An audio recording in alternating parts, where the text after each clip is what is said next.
felt indestructible because I thought no one's doing this. Everyone's having a night off, I'm not having a night off. And it just makes you feel more powerful. I remember there was, I was still living in Ladywood in the council flat, and it's about 2 or 3 miles to the city centre where the gym is. And there was a big snowstorm. Actually, there was no cars on the road. So there's no cars, there's no buses, there's no transport. So it probably would have been normal to take a day off that day, but I wouldn't do it. I trudged through that snow, up past my knees to the gym. It took me about an hour and a half to get to the gym from like a couple of miles. It usually take 20 minutes to walk or something. It took me an hour and a half. I got to the gym with the key, nobody was there. Opened the gym, and I thought to myself, you know what? Those fuckers in California right now, they're driving their Porsche, their Ferrari out in the sun, going to the beach. I'm here trudging through the snow, and they're going to pay for that. And I'm not taking a day off.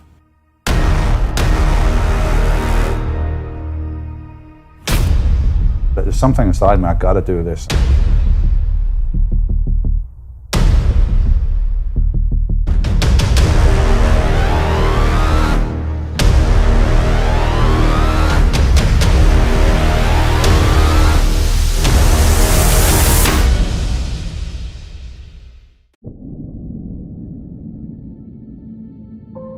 It was just a mindset, really, that all these little... If I took a day off there, it wouldn't have made no difference physically, but it made a difference to my mindset. And it was just that I was always painting myself to be the underdog, you know, like until I was Mr. Olympia, then I couldn't do that anymore.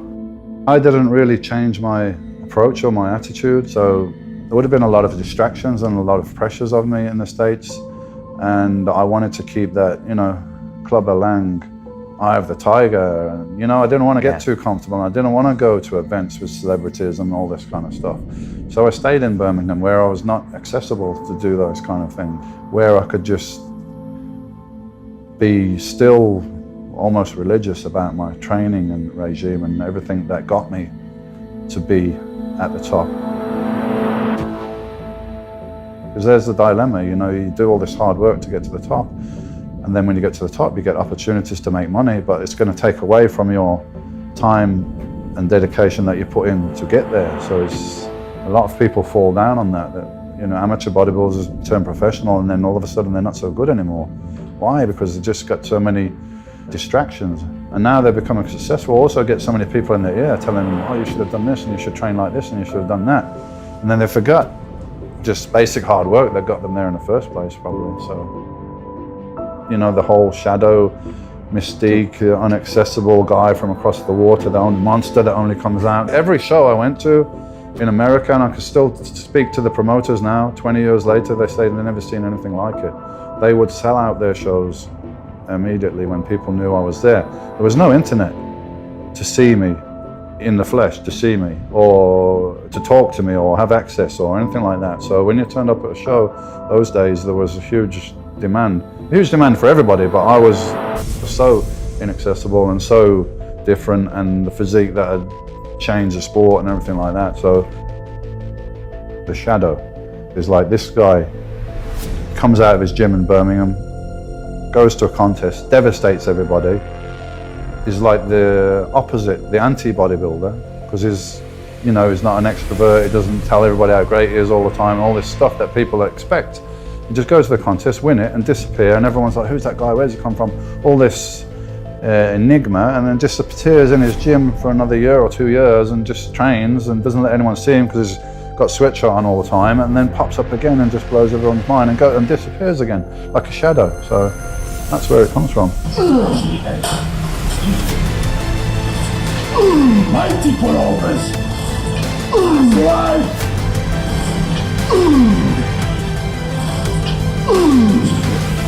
Freeze it!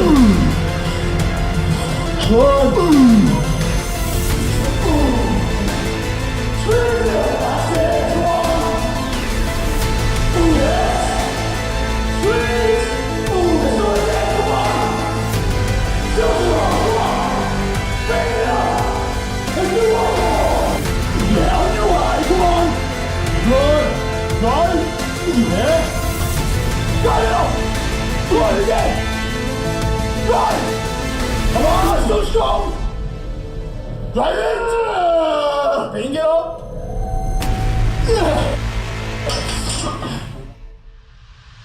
You know, I did put everything into it. Like a tunnel vision that I literally did nothing else. I thought about nothing else. Nobody understood it.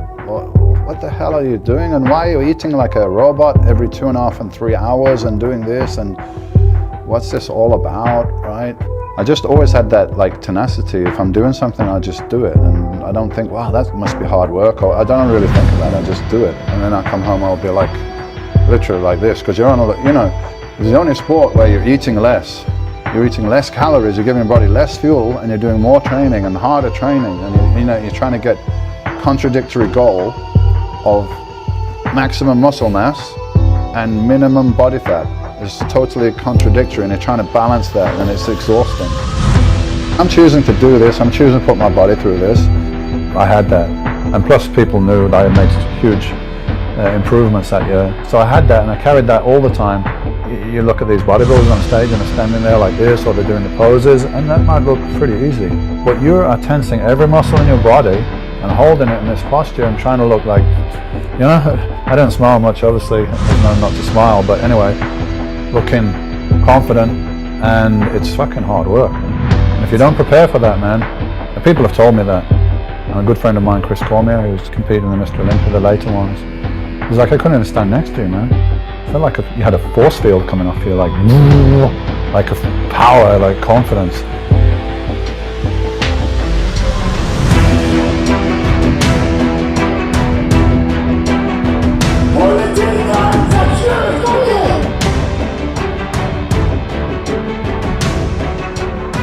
I was always there.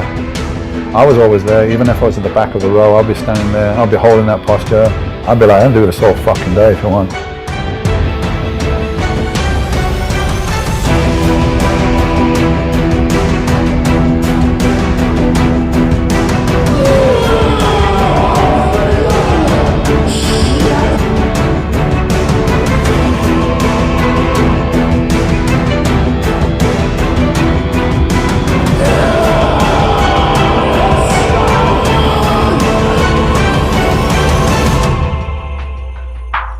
Went on stage with an absolute feeling of indestructibility because I knew I'd done the work, and people could feel that, you know.